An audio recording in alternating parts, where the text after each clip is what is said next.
So today I am going to tell you about the Kesavananda Bharati case. This was the majorly judgment. Anytime you have hear this case named Kesavananda Bharati case. So first of all, we come to the from the from the Constitution. In 1950, that was the commencement of the Constitution, and after that, just after the 1 year, the government passed the first Constitutional Amendment Act in Article 31A and 31B, in which the government passed to make the acquire of the lands of the major zamindars and the zangirdars and the Raiyatwari system, in which there were hundreds of acres of lands given to the big zamindars. They were the faced off by passing this law, and they were saying that while taking the lease out land from them. After that, the Shankari Prasad, who was the major landlord, he approached the Supreme Court for making his justice, for not violating his fundamental right. As earlier, the right to property under Article 19 was the fundamental right. So in Sajjan Singh Shankari Prasad case, the Supreme Court said that the Parliament is above the Supreme Court. We cannot abridge and cannot interfere in the decisions of the Parliament, because they were making an amendment, not passing a new ordinary law, which was earlier under the judicial review. So they said we cannot do anything. Whatever the Parliament and government do, we cannot do.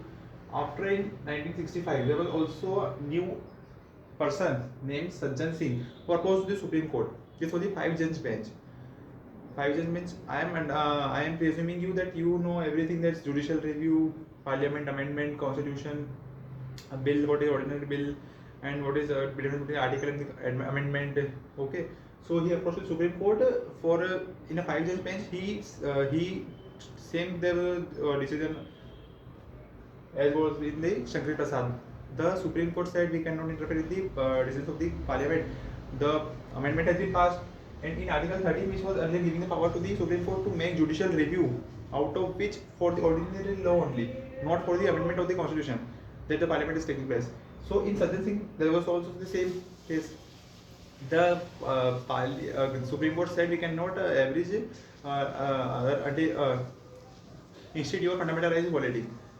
But in Golaknath case, there was a 11-judge bench, in which there was a landmark judgment came, out of which that in Article 13(2), in Article 13, if you will read it, I can also show you. In Article 13(b), the state shall not make any law which takes away or abridges the rights conferred by this part, and any law made in contravention of this clause shall, to the extent of the contravention, be void.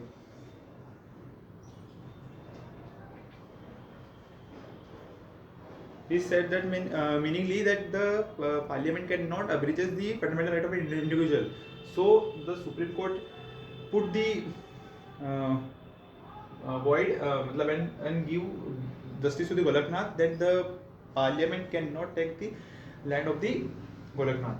But after that, the thing happened, the government got angered, and they passed 2 constitutional amendment acts. That was the 24th and 25th constitutional amendment act, in which in Article 13(4) and 31C, they said, if you will read after the class, you will read that in Article 13 clause 4 and Article 31C, that the Supreme Court cannot interfere in the decision of the government by the Article 13 clause 2, and this is not the under judicial review for the fundamental right. Then they said that the Supreme Court cannot interfere from the decision of the government. So after that, there was a landmark judgment in Kesavananda Bharati case in 1973. That was what the Kesavananda was a Keralite priest of, he has hundreds and acres of crores of lands across his priest and the temple that was donated to him. So he wanted to not wanted to lose to the government. So he approached the Supreme Court, Kesavananda, that my fundamental right is violating. So Supreme Court said, if earlier also in Golaknath case, the Supreme Court gave justice to the citizen, then the Parliament, again government passed the 2 consecutive constitutional amendments. So the Supreme Court was aware of that. That if we again put a judicial review and declared as null and void to these constitutional amendment acts, then what will happen? Again, the something Parliament can pass a law in which there was can be also the removal of the Supreme Court or anything else, that anything will happen. So they what they think Supreme Court think that will they introduced a new structure or a new method that was known as the basic structure. In basic structure, there was many, not only the fundamental right was included, but also the many essential parts or the principles of the for the citizens that it cannot be violated, like the equality and equality, liberty, fraternity, and all those things that were included in the basic structure or basic doctrine principle, in which that any citizen of the residing in the territory of the India or anything residing as the citizen of the country cannot the government cannot violate the person's basic structural fundamental basic structural principles that were obvious to him, not only the fundamental rights. And after that, they if you will read the, I can show you about this. If you will read the amendment Article 368, Article 368 says of part 20 of the Constitution that Article 368 gives powers to the Parliament to amend the Constitution, in which you will read that it is just simple that in Article 368 the Constitution gives powers to amend the article to the Parliament, give power. So in Article 368 there is a written Constitution of the amendment. So the Supreme Court or the philosophers thought there made a word out of from it the Constitution of India. In from the word of Constitution they made philosophy.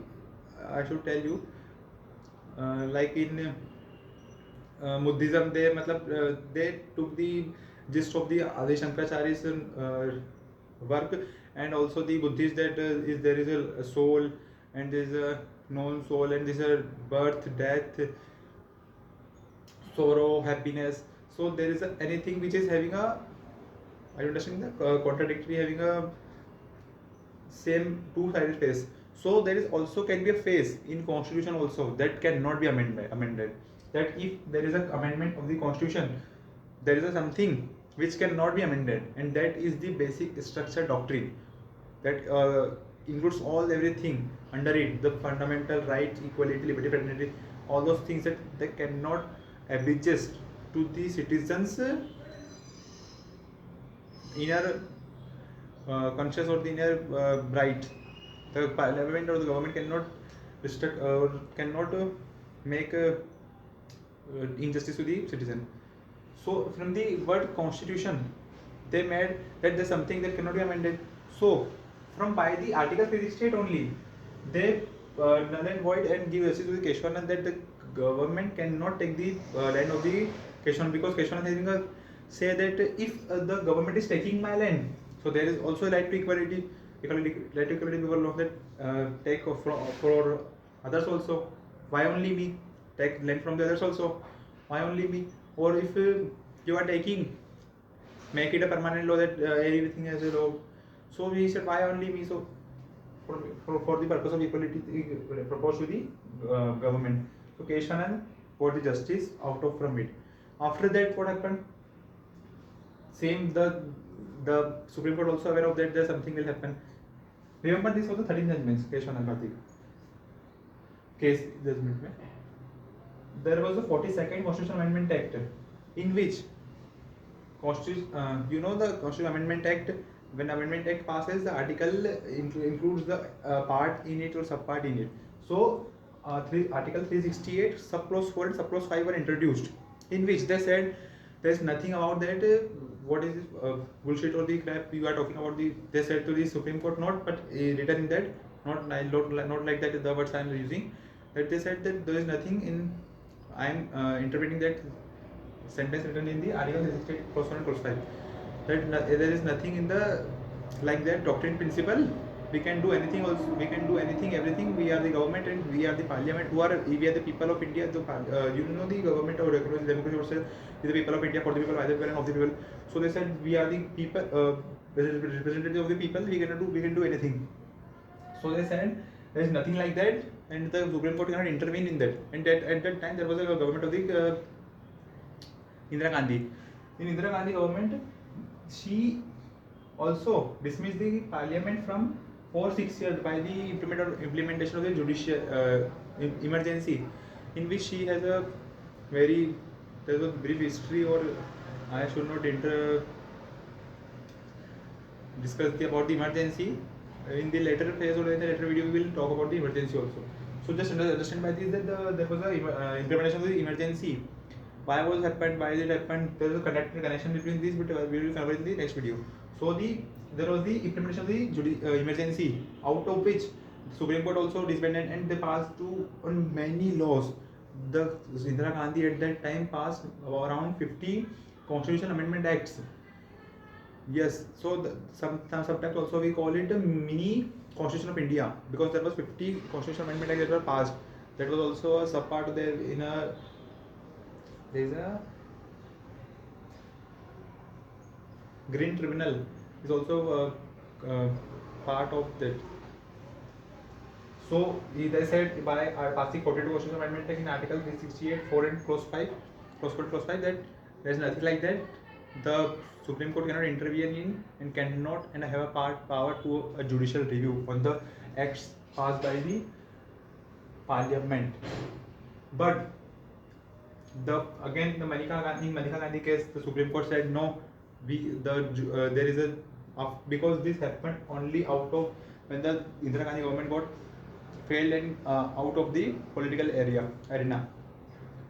So in Maneka Gandhi case said that they have a judgment that there is something which can not be violated. That is a basic structure doctrine of individual. It includes everything, fundamental right and everything. So the Parliament cannot destroy the, or cannot interfere in the fundamental rights of the person. Not fundamental rights, everything around in the basic structure doctrine. In 1980, the Mindrama Mills case, there was a landmark judgment in which the Supreme Court null and void to these Article 368, clause 4 and clause 5 that there is nothing about something like that. The Parliament cannot pass in something the same clause or something the same article that destroy the part of the destroy the amendment of. So this was the full. You can make notes out of it. There was a full explanation of the majorly Kesavananda Bharati case, but all these cases, 5 cases, the Shankari Prasad, Sajjan Singh Goloknath, and Minerva Mills and Maneka Gandhi cases were connected with this. So that's all for this the new video. This is the first video. So that's only the new. Next video we will talk about why the emergency was implemented, why about the happens, reasons, causes, all about them.